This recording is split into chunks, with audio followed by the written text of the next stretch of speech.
Assalamualaikum dan salam sejahtera. Pada hari ini, kumpulan kami akan membentangkan tugasan 2 subjek perundangan warisan budaya. Ini nama ahli kumpulan kami. Nama saya Muhammad Daniel Idai bin Nazri, nombor matrik saya C23A1035. Saya akan membentangkan cadangan pencalonan tapak warisan, iaitu Rumah Tok Su. Nama tapak ini ialah Rumah Tok Su dan tapak ini dikategorikan sebagai bangunan warisan. Bagi bahagian lokasi, alamat penuh tapak ini ialah Rumah Warisan nombor 1, Jalan Lumba Kuda, 05350 Alustar, Kedah Darul Aman. Tapak ini berada dalam Mukim Alustar, terletak di daerah Kota Star dan dalam negeri Kedah Darul Aman. Untuk makluman, bagi bahagian nombor lot, ia tidak dinyatakan. Hal ini kerana tapak ini merupakan struktur yang dipindahkan dari lokasi asal, maka ia tidak direkodkan dalam rekod kadaster. Seterusnya, dari segi pemilik, tapak ini dimiliki oleh Muzium Negeri Kedah sebagai pemilik semasa. Dari segi pentadbiran, tapak ini dikendalikan di bawah pengurusan Muzium Negeri Kedah, manakala bagi bahagian jagaan, tapak ini diselia dan diselenggara oleh pihak pengurusan Muzium Negeri Kedah. Untuk bahagian keluasan, rumah ini merangkumi struktur utama rumah tradisional Melayu, termasuk rumah ibu, serambi, ruang tengah, dapur dan kawasan halaman, dianggarkan kira-kira 1,700 kaki persegi. Bagi usia dan tahun dibina, tapak ini dianggarkan berusia lebih dari 100 tahun dan dibina pada awal abad ke-20. Seterusnya, bahagian kegunaan. Tapak ini pada asalnya digunakan sebagai kediaman tradisional Melayu dan kini ia berfungsi sebagai tapak warisan serta pameran budaya di bawah pengurusan Muzium Negeri Kedah. Sekian dari saya, sekarang saya serahkan kepada rakan saya untuk teruskan. Nama saya ialah Muhammad Alif Aiman bin Rukman. Kad matrik saya ialah C23A1513.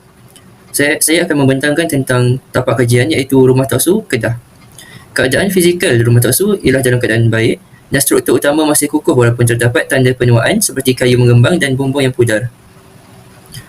Jenis dibina ialah tradisi Melayu iaitu Rumah Melayu Kedah. Rumah Tok Su bertiang tinggi, dibina menggunakan kayu cengal serta kayu meranti yang tahan lama. Rumah Tok Su mempunyai ukiran halus pada pintu dan tingkap. Latar belakang sejarah Rumah Tok Su pula ialah ianya dibina pada awal abad ke-20 oleh Tok Su, seorang guru agama dan tokoh dihormati. Rumah Tok Su pernah menjadi pusat pengajaran agama serta pertemuan komuniti dan aktiviti sosial kampung. Rumah Tok Su telah dipindahkan dari Kampung Permatang Kerat Telunjuk ke Kompleks Rumah Warisan di Alor Star bagi tujuan pemuliharaan.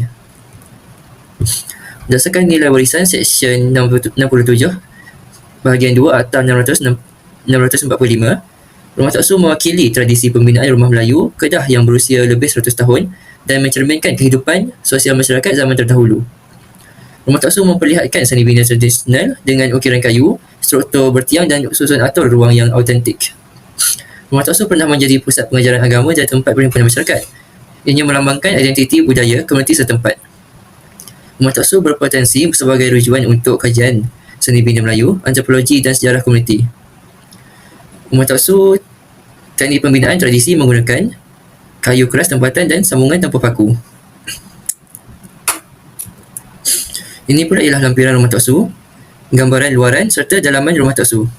Nama saya Roshafika binti Rosli bernama matrik C23A1439. Hari ini saya akan membentangkan mengenai objek warisan ketara khususnya tembikar mambung dari Kuala Krai, Kelantan.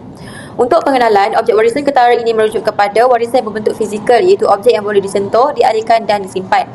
Kategori ini meliputi artifak, karya seni, barangan tradisional dan peralatan yang mempunyai nilai sejarah, budaya atau identiti masyarakat. Objek warisan ketara ini sangatlah penting kerana ia menjadi bukti yang nyata tentang cara hidup, teknologi dan tradisi masyarakat terdahulu. Bagi pembentangan ini, kami mencalonkan tembikar mambung sebagai objek warisan ketara yang signifikan. Jadi dari segi latar belakang pula, tembikar mambung ini merupakan kraf tradisional Melayu yang sudah wujud lebih daripada 100 tahun. Ia berasal dari Kampung Mambung di Kuala Krai dan sehingga hari ini masih dihasilkan secara manual. Teknik yang digunakan termasuk teknik cubitan dan teknik gulungan, iaitu kaedah membentuk tanah liat sepenuhnya dengan tangan tanpa bantuan mesin. Dahulu, tembikar ini sangat penting dalam kehidupan masyarakat kampung. Ia digunakan untuk menyimpan air, memasak dan juga dalam upacara adat serta tradisi. Ini menunjukkan bahawa tembikar bukan hanya alat harian tetapi juga membawa nilai budaya yang tinggi. Seni pembuatan tembikar ini pula diwarisi secara turun-temurun. Individu utama yang meneruskan tradisi ini ialah Encik Cik Lee bin Juso atau lebih dikenali sebagai Cikgu Lee. Beliau mewarisi kemahiran ini daripada keluarganya dan hari ini menjadi antara penggiat terakhir yang masih mengekalkan teknik pembuatan tradisional asal. Jadi secara keseluruhannya, tembikar mambung telah melambangkan sejarah, kemahiran dan identiti masyarakat Kelantan yang sangat penting untuk dipelihara. Nama Muhammad Aiman bin Rosmali, nombor matrik C23A 0874. Kepentingan objek tembikar mambung di daerah Kuala Kerai, Kelantan. Tembikar mambung mempunyai kepentingan yang sangat besar kepada warisan budaya masyarakat Kelantan, khususnya di Kuala Kerai. Objek ini melambangkan identiti kraf tanah liat tradisional yang telah digunakan sejak generasi terdahulu. Selain menjadi bukti perkembangan teknologi pembuatan tembikar dalam masyarakat Melayu lama, ia juga penting kerana berfungsi sebagai rujukan dalam kajian seni, sejarah dan antropologi. Keunikan teknik tradisional yang digunakan dalam pembuatannya menjadikan tembikar ini semakin bernilai, terutama ketika semakin sedikit pegiat yang masih menguasai kemahiran ini pada masa kini. Seterusnya adalah nilai warisan yang terdapat pada tembikar mambung Kuala Kerai, Kelantan di bawah Seksyen 672 Akta 645. Tembikar mambung turut memenuhi beberapa kriteria penting di bawah Seksyen 672 Akta 645. Dari sudut sejarah, tembikar ini mewakili tradisi perbuatan yang telah diamalkan lebih 100 tahun. Dari segi estetika, bentuknya yang organik dan permukaan tanah liat asli menjadikan unik dan sukar untuk ditiru oleh teknologi moden. Objek ini juga mempunyai nilai budaya kerana berkait rapat dengan kehidupan harian dan adat masyarakat di Kuala Kerai. Di samping itu, tembikar ini mempunyai nilai pendidikan yang tinggi kerana ia boleh dijadikan bahan pembelajaran tentang seni kraf tradisional dan kajian warisan.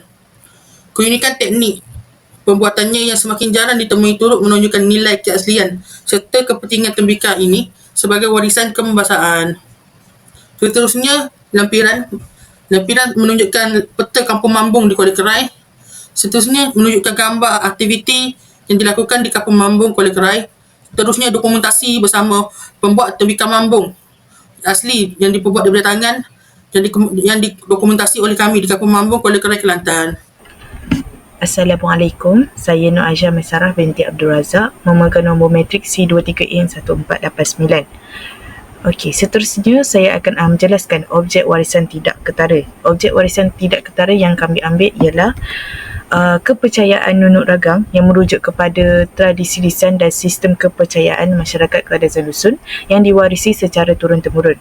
Kepercayaan ini tidak ditulis, sebaliknya disampaikan melalui cerita, mitos dan naratif lisan oleh generasi terdahulu. Kedua, ia juga tergolong dalam bahasa dan persulatan, khususnya naratif lisan yang menceritakan asal-usul masyarakat Kadazan Dusun, iaitu cerita Nunuk Ragang ini berfungsi sebagai medium untuk menyampaikan sejarah komuniti, nilai kehidupan dan juga hubungan manusia dengan alam sekitar. Yang ketiga, Nunuk Ragang ni diklasifikasikan sebagai warisan kebudayaan tidak ketara, iaitu tradisi lisan dan kepercayaan. Ia juga termasuk dalam naratif asal-usul yang menjelaskan bagaimana masyarakat Kadazan Dusun bermula.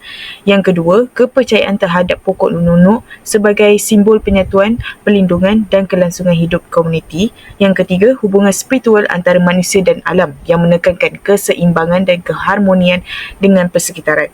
Yang keempat, ritual tersirat seperti peranan bobolian serta usaha pemeliharaan naratif oleh komuniti bagi memastikan warisan ini terus hidup. Nunuk Ragang ni merujuk kepada asal-usul masyarakat Kadazan Dusun, iaitu pokok ara besar berwarna kemerahan yang dipercayai menjadi pusat penempatan awal komuniti Dusunik di persimpangan Sungai Liwagu dan juga Gelibang Ranau di Sabah. Tradisi ini diperturunkan secara lisan melalui bobolian, iaitu pemimpin spiritual dan juga ketua adat. Ia juga berfungsi sebagai asas kosmologi, panduan budaya dan juga struktur sosial masyarakat Kadazan Dusun. Semua sub-etnik dusun dipercayai berasal daripada satu komuniti induk di bawah perlindungan simbolik pokok Nunuk Ragang ni sebelum berpecah ke penempatan baharu. Walaupun tiada bukti arkeologi yang kukuh, naratif ini tetap signifikan sebagai simbol identiti dan penyatuan masyarakat Kadazan Dusun. Kepercayaan Nunuk Ragang ni terus hidup melalui penceritaan, festival budaya, pendidikan komuniti dan juga dokumentasi kontemporer RARI. Nunuk Ragang ni juga diiktiraf sebagai salah satu warisan tidak ketara paling penting bagi etnik Kadazan Dusun. Salam sejahtera, saya Nur Atika Syuhada bin Mufaddin, nombor matrik C23A 0997. Hari ini saya akan membentangkan bahagian nilai warisan, objek warisan tidak ketara yang merujuk kepada kriteria warisan Seksyen 67/2 iaitu Nunuk Ragang. Kepercayaan dan tradisi lisan Nunuk Ragang memenuhi beberapa kriteria warisan seperti yang dinyatakan dalam Seksyen 67/2 Akta Warisan Kebangsaan. Pertama adalah merupakan nilai sejarah. Ia menggambarkan naratif asal usul masyarakat Kadazan Dusun dan menjadi asas kepada pemahaman perkembangan awal etnik Dusunik di Sabah. Yang kedua pula adalah nilai seni, kebudayaan dan estetika. Tradisi lisan ini mengandungi gaya penceritaan tradisi Dusunik, simbolisme pokok Nunuk dan unsur spiritualiti yang menjadi sebahagian daripada identiti seni dan budaya masyarakat. Seterusnya, yang ketiga adalah nilai saintifik dan antropologi. Naratif ini penting dalam penyelidikan antropologi dan sosiologi kerana ia menerangkan sistem kepercayaan struktur sosial dan worldview komuniti Kadazan Dusun. Keempat pula, nilai identiti komuniti Nunuk Ragang merupakan simbol penyatuan dan identiti kolektif masyarakat Kadazan Dusun, menjadikannya elemen penting dalam pembentukan jati diri etnik ini. Di samping itu, terdapat juga nilai sosial. Tradisi ini masih diamalkan melalui festival, penceritaan dan pendidikan komuniti serta menjadi medium untuk menghubungkan generasi muda dengan budaya nenek moyang mereka. Keenam pula adalah nilai keaslian. Walaupun terdapat variasi lisan mengikut daerah, naratif utama dan makna spiritual Nunuk Ragang ini kekal konsisten dan masih dipegang oleh masyarakat. Akhir sekali adalah nilai kerohanian. Tradisi ini mengandungi kepercayaan spiritual yang menghubungkan manusia dengan alam serta roh nenek moyang mereka yang mencerminkan sistem kepercayaan animisme yang menjadi asas kosmologi masyarakat Kadazan Dusun. Kesimpulannya, kepercayaan dan tradisi lisan Nunuk Ragang bukan hanya satu cerita asal-usul tetapi ia merupakan warisan tidak ketara yang memainkan peranan besar dalam identiti, budaya, spiritualiti dan kesinambungan masyarakat Kadazan Dusun. Justru itu, kami mencalonkan tradisi ini sebagai objek warisan tidak ketara yang wajar diberi pengiktirafan. Di bahagian lampiran terdapatnya peta lokasi perkampungan Nunuk Ragang serta gambar yang berkaitan dengan Nunuk Ragang. Di sini terdapatnya QR code di mana terdapatnya video yang menceritakan asal-usul Nunuk Ragang. Kesimpulannya, kajian terhadap rumah toksu, tembikan mambung dan kepercayaan Nunuk Ragang membuktikan bahawa warisan budaya Malaysia merangkumi elemen ketara dan tidak ketara yang sangat penting dalam membentuk identiti masyarakat. Setiap komponen warisan ini memenuhi kriteria nilai sejarah, seni budaya, sosial dan identiti seperti yang diperuntukkan dalam Seksyen 67/2 Akta Warisan Kebangsaan 2005. Selain berfungsi sebagai rujukan pendidikan dan penyelidikan, tapak serta tradisi ini turut menjadi bukti kesinambungan amalan budaya turun-temurun. Oleh itu, usaha pemudaharaan, dokumentasi dan pewarisan kepada generasi muda wajar diperkukuh agar khazanah budaya ini terus terpelihara sebagai sebahagian daripada memori kolektif dan jati diri negara. Itu sahaja daripada kumpulan kami. Terima kasih.